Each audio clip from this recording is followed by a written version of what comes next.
देखिए, मार्केट कैसी रही आज? अच्छी रही। मैं तो मानता हूं कि आज मार्केट अच्छी रही, और जो जो कॉल मैंने आपको दिए थे उसमें आपको अवश्य मुनाफा हुआ होगा। अगर मुनाफा हुआ है तो kindly send me flowers as a comment, तो मैं समझ जाऊंगा कि इसको मुनाफा हुआ है। देखिए, हर यूट्यूबर और जो एनालिस्ट है वो ये बात करते हैं कि फलाने शेयर ने इतने महीने में इतना परसेंटेज रिटर्न दिया, पिछले 2 साल में इतना दिया, 3 साल में इतना दिया, 5 साल में इतना दिया, 30 साल में इतना दिया। तो 20 साल बाद वाली बातों को दोहराना मुझे तो अच्छा नहीं लगता है। हमें दिलचस्पी सिर्फ इसमें है कि अब क्या होगा, अब भी नहीं, कल क्या होगा। तो शेयर बाजार में क्या है कि लॉन्ग टर्म नजरिया फॉर द फोरकास्टिंग का कोई मतलब नहीं है। मैं आपको ये बताऊं कि 3 साल में इतना होगा, 4 साल में एक समझ लीजिए कि वो जो 3 साल आएंगे तो इसके बीच में कितने सारे न्यूज़ फ्लो आएंगे, कितनी परिस्थितियां बदलेगी, समाज जीवन भी बदलेगा, लाइफस्टाइल बदलेगी। तो हमें तो क्या है कि सिर्फ और सिर्फ इस वीक की बाजार कैसे रहने वाली है और ज़्यादा से ज़्यादा इस साल की बाजार कैसे रहने वाली है, उसी पर ध्यान केंद्रित करना है। आशा करता हूं कि आप मेरी इस बात पर गौर करें और बताइए अच्छे शेयरों को क्या करना है। उसमें कोई हमें प्रोजेक्शन नहीं करना है, कोई पास्ट उनका परफॉर्म नहीं देखना है, सिर्फ लेके इसको भूल जाना है। फिर लॉन्ग टर्म इन्वेस्टमेंट जो है वो अलग है और स्टॉक मार्केट प्रोजेक्शन अलग चीज है। तो अब हम इस मुद्दे पे आते हैं कि कल मार्केट कैसी रहेगी। देखिए, कल का दिन कैसा है कि बाजार जो है वो पावेल साहब की जो कमेंट्री है उसको सुनने के लिए आतुर होंगे। लेकिन इसमें अब दिक्कत ये आ गई है कि जॉबलेस डेटा जो है यूएसए का, उस पर इकोनॉमिस्ट संतुष्ट नहीं है। तो इसको एक one type of speed breaker माना जा सकता है। मतलब जिस उम्मीद हम पावेल साहब की कमेंट्री के लिए करते थे उतनी उधर तक बात नहीं पहुंचेगी। रेट कट होगा, शायद दिसंबर तक टल भी सकता है, या तो 0.50 बेसिस पॉइंट के बजाय 0.25 बेसिस पॉइंट की ही कट आए, ये बात है। और दूसरी दिक्कत जो अब आ रही है हमारी मार्केट पे, वो एमपॉक्स का जो थ्रेट है, उनका जो भय है वो बढ़ता जा रहा है। मैं आपको बताऊं कि गवर्नमेंट ने सभी राज्यों को गाइडलाइंस जारी करने की बात कही है। देखिए, याद करिए, कोविड काल की शुरुआत भी ऐसे ही हुई थी। पहले केंद्र सरकार मार्गदर्शिका राज्यों को जाहिर करती थी और उस मार्गदर्शिका के आधार पे आगे की रणनीति तय होती थी। लॉकडाउन में कितनी ढील रहेगी, लॉकडाउन में किसको मुक्ति मिलेगी, बाजार कब तक खुले रह पाएंगे। तो ऐसी जो मार्गदर्शिका आने की जो बात है वो भी बाजार में पैनिक फैला सकती है। तो ये दो बात नेगेटिव आ गई। अब मैं पॉजिटिव बात पे आऊँगा। देखिए, हमारे प्रधानमंत्री श्री नरेंद्र मोदी जी आज पोलैंड गए। पोलैंड जो कि नाटो का एक अग्रणी मेंबर है, उनसे मिले और कल वो जाएंगे यूक्रेन के राष्ट्रपति जेलेंस्की को मिलने के लिए, और वो भी रशिया के विरोध के बावजूद। रशिया के साथ हमारे बहुत पुराने रिश्ते हैं, तो रशिया को थोड़ा सा सदमा लगा है कि भारत के प्रधानमंत्री जेलेंस्की को मिलने के लिए क्यों जा रहे हैं। तो देखो, मैं आपको ये बताऊं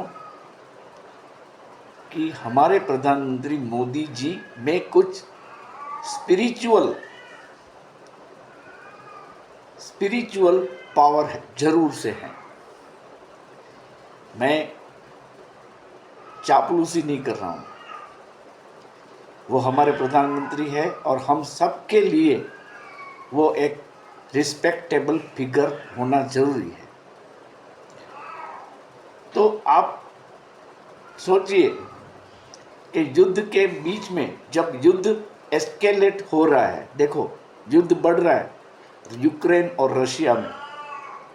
यूक्रेन अभी रशिया के अंदर जाके हमला करता है और रशिया भी इसका ठीक से जवाब दे रहा है। तो ऐसे में मोदी जी का जेलेंस्की साहब को मिलने जाना वो किस लिए है? मैं ऐसा मानता हूं कि मोदी जी रशिया यूक्रेन के वॉर को ख़त्म कराने में बहुत ही अहम भूमिका निभा सकते हैं, और वो निभा रहे हैं। तो रशिया यूक्रेन के वॉर में सीज फायर लाने की बात अगर शुरू हो जाती है और काफ़ी सब देश इसमें मिलकर एकजुट होकर दोनों को, मतलब रशिया और यूक्रेन को समझाने में लगते हैं, तो शायद by the end of this year 2024 ये वॉर थम सके। तो अभी मार्केट इस ऑप्टिमिज्म में, इस होप में आ गई है कि अभी वॉर खत्म हो सकता है। तो मेरा ऐसा मानना है कि कल मार्केट सावधानी पूर्वक चलेगी। मतलब in the beginning there may be some fall in Nifty and bank Nifty, हो सकता है, इट इज पॉसिबल। लेकिन ये फॉल सिर्फ फ्राइडे को ही होगा, ताकि ऑपरेटर्स अपना ट्रैप बिछा ले।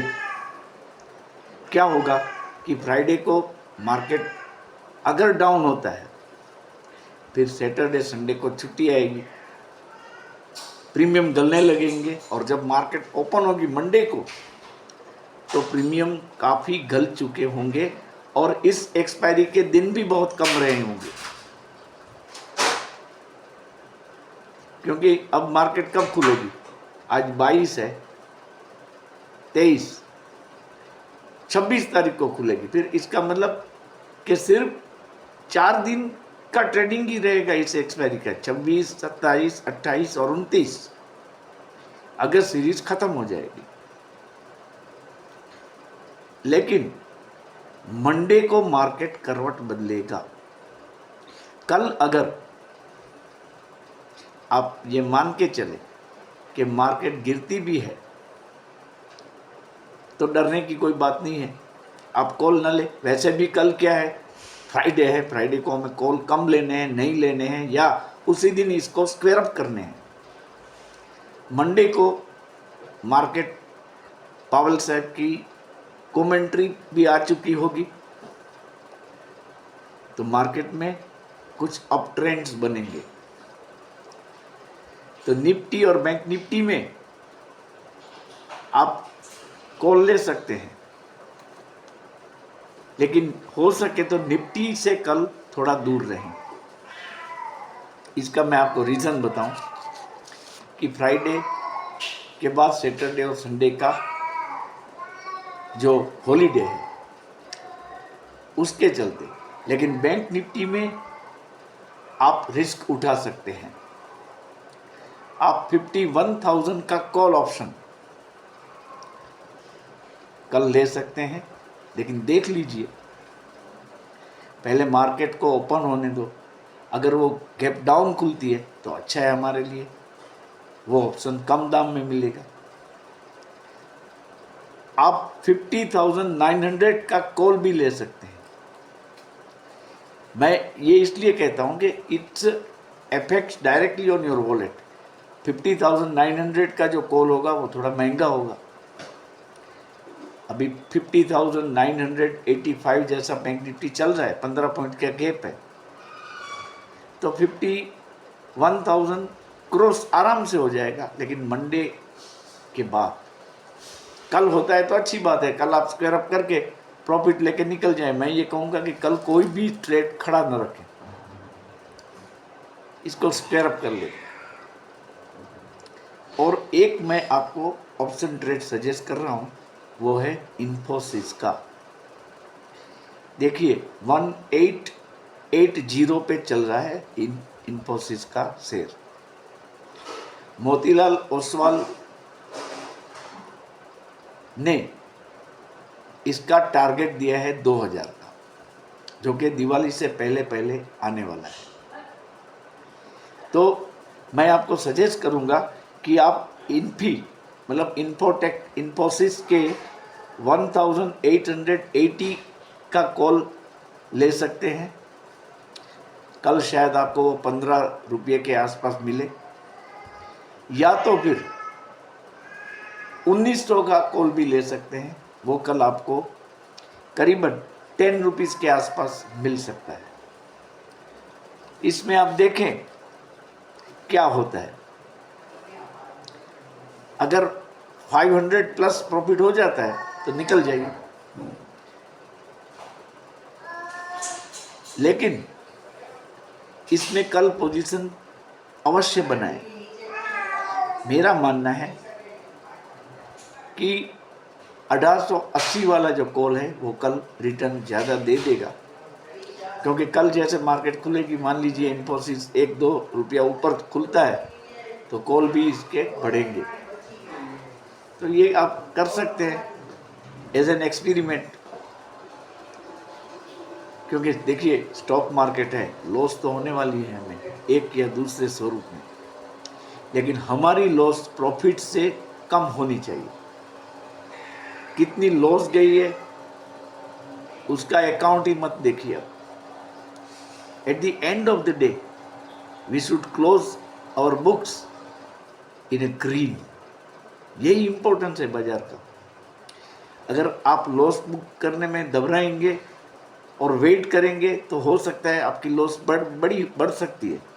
इसके बजाय ये अच्छा है कि आप 100, 200, 250 रुपये के अंदर अगर लॉस दिखती है तो इससे निकल जाइए एक बार।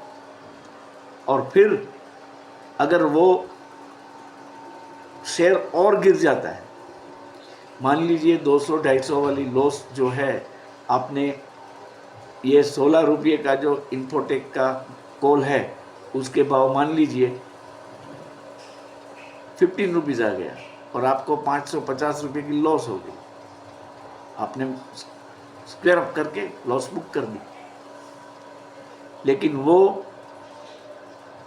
अगर फिर इससे भी सस्ता मिले वही कॉल, हो सकता है वो लॉस 1000 रुपया हो जाए, तो तब आप फिर से इसमें एंट्री कर सकते हैं।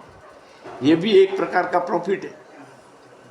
आपने 550 रुपये का लॉस बुक किया और उससे भी 450 रुपये कम में वही कॉल आपने ले लिया। मैं मानता हूँ आप ये बात समझेंगे इस पर गौर करिए। 16 रुपये वाला अगर मान लीजिए आपने 14 रुपीज़ में इसको स्क्वायर ऑफ कर दिया, 2 रुपया लॉस, 1100 का लॉस बुक कर दिया, लेकिन वो 14 वाला अगर मान लीजिए 11 रुपया हो जाता है तो आपकी लॉस उस वक्त 3600 होती। आपने 550 लॉस बुक किया है, अभी आपको वही कॉल ओवर 3000 रुपीज़ सस्ता मिल रहा है, तो ये आप ले लें। बाकी तो ये वहाँ से अगर वो सुधरेगा, मान लीजिए कि 12 वाला 13 हुआ तो भी आपको प्रॉफिट मिलेगा 550, जो आपने पहले लॉस किया था वो कवर हो जाएगा। तो इस प्रकार से माइंड गेम खेलते खेलते स्टॉक बाजार में खेलना है। हम ऐसे हमारा इंक्लूडिंग मैं I include my self also, कि मार्केट शुरू होता है तब हमारे माइंड में प्रोजेक्शन आ जाते हैं, अभी बढ़ेगा, अभी ये आने वाला है, 3 बजे आएगा तो शायद 3 PM फैक्टर की इफेक्ट होगी। तो ऐसे एंटीसिपेशन में हम जो वेट करते हैं उसमें हमारी लॉस बढ़ती जाती है। जब आपको ऐसा लगे कि नहीं, मार्केट अभी गिर रहा है, गिरना शुरू होगा तो ज़्यादा गिरेगा, डेफिनेटली गिरेगा। क्योंकि देखिए, आप अगर मोटरसाइकिल पे जा रहे हैं और कहीं पे ढलान आ गया तो क्या होगा, वो बहुत तेजी से मोटरसाइकिल चलेगी उस वक्त। इसमें भी ऐसा है, जैसे मार्केट डाउन होता है तो पैनिक ट्रिगर हो जाता है और भी डाउन होने लगता है। तो ज़्यादातर ऐसा होता है कि जब आप इन्फोटेक का कॉल ऑप्शन आपने 16 में लिया है, 15 पे आपने स्क्वायर अप कर दिया, तो फिर वो 100% आपको 12 या 13 रुपये में मिल जाएगा, 11 रुपये में मिल जाएगा वही ऑप्शन। तो there would be a chance of getting some profit. तो ये थियरी आप अप्लाई करके चले। कल के कॉल ऑप्शन तो मैंने वैसे दे दिए आपको। कल का मार्केट डाउन इसलिए रह सकता है कि अभी फिलहाल गिफ्ट निफ्टी भी डाउन है, डाउ जोन्स भी डाउन है और नास्टेक भी डाउन है, लेकिन it is too early to forecast. रात तक हो सकता है वो सुधर भी जाए, लेकिन वहाँ भी सावचेती है। अमेरिकन मार्केट में भी सावचेती है। कल कुछ और ही निकला तो क्या, क्योंकि ये तो बाजार है, हम मानते हैं कि रेट कट होगा सितंबर में होगा, वो बोलेंगे दिसंबर तक पॉसिबल नहीं है क्योंकि जॉब डेटा हमारे खराब है। तो ये क्वेश्चन मन में आप अपने आप से पूछिए। तो इसको अलर्टनेस पे आना है बाजार को कल के दिन के लिए, क्योंकि मंडे को तो एवरीथिंग विल बी क्लियर। हो सकता है सितंबर में रेट कट आ जाएगा तो फिर मार्केट बढ़ जाएगी, लेकिन ग्लोबल क्रूज जो है उससे अभी हमें बहुत डरने की ज़रूरत नहीं है। मैंने आपको बताया है कि हमारे डोमेस्टिक इंस्टीट्यूशन बहुत पावरफुल है, इसीलिए 70 डेज प्रायर टू दिवाली की जब मैं बात कर रहा हूँ तो हमें अच्छे शेयरों को एक्यूमुलेट करना ही है। देखिए, मैं आपको बताऊं कि एक है स्पेशलिटी रेस्टोरेंट करके, आप देख लीजिए उसका भाव क्या है, वो बढ़ने वाला है स्पेशलिटी रेस्टोरेंट। क्योंकि फेस्टिवल के दिनों में लोग अक्सर रेस्टोरेंट में जाना पसंद करते हैं, तो इसका जो सोर्स ऑफ इनकम है वो बढ़ेगी और इसके कारण इसका प्रॉफिट भी बढ़ेगा। तो ये एक अच्छा शेयर है, इसको आप याद रखिए और ले लीजिए।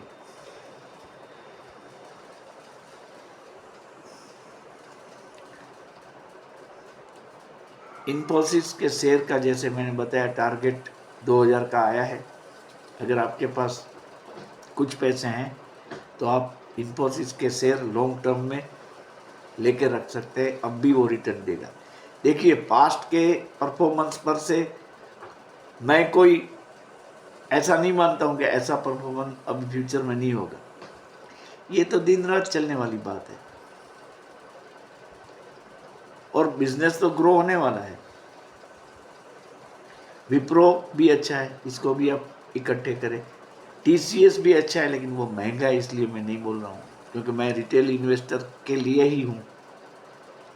I am dedicated for the retail investor. खैर आपसे वो तो मुझे बोलना ही पड़ेगा कि ये संवाद हमारा एजुकेशनल पर्पस के लिए है। मैं कोई बाय सेल की रिकमेंडेशन नहीं दे रहा हूँ। आपसे मेरी एक रिक्वेस्ट है कि मेरे सब्सक्राइबर्स काउंट जो है वो 515 तक पहुँचे हैं,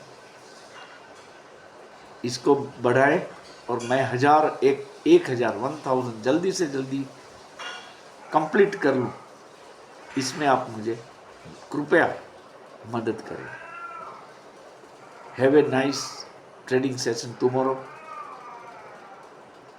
हम सिर्फ बातें ही करते हैं, आप मेरा जो वीडियो का पोस्चर है वो आपको बिल्कुल स्टेटस को जैसा लगेगा।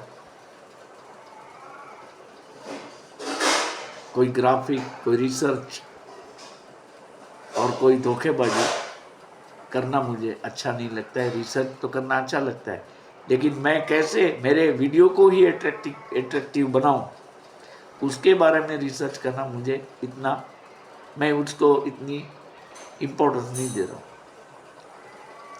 क्योंकि मेरे सब्सक्राइबर बढ़े और लोग मुझे देखें, इस हिसाब से मैं इसका टाइटलिंग भी ऐसा करूँ, बाजार में आग लगने वाली है, कल बाजार में खून खराबा होगा। ये चीज़ें मुझे अच्छी नहीं लगती है। मैं बहुत सिंपल से टोन में आपको सिर्फ फंडामेंटल बेसिक जो आउटकम्स है स्टॉक मार्केट में वही बताता हूँ। Okay, good night.